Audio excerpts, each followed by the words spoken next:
Insuring your four-wheel drive is common practice amongst most people these days. However, what does that insurance cover?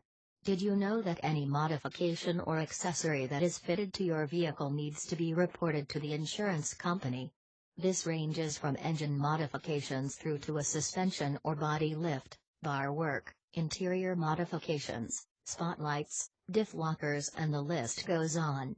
If you don't notify your insurance company about every single modification, then they are often able to get out of paying for your claim, even if it is just for those items. Every modification and accessory that you add to your four-wheel drive should increase its value, and you should ensure that these are included in your policy. Most insurance companies will give a leeway for additions to your vehicle, but in many cases a four-wheel drive with over a few $1,000s of modifications will not have everything covered.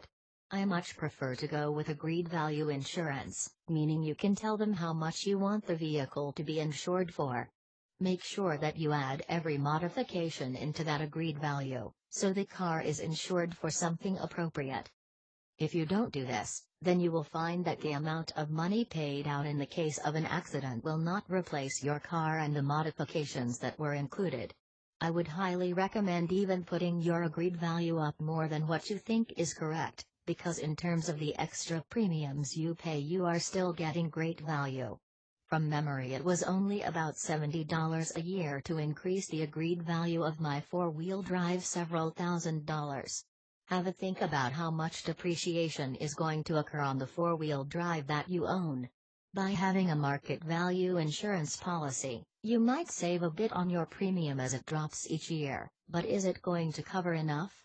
I know I would rather pay that little bit extra to ensure that in the event of an accident I am paid out well and truly enough to cover the losses. It's generally not just the monetary losses that hurt, but the time and effort that it takes to get familiar with your vehicle, and do those little fine touches which make it a great car to travel in. I know that you can't put a price on that. Make sure you take the time to get the right policy. Share this video and subscribe for more interesting auto insurance tips.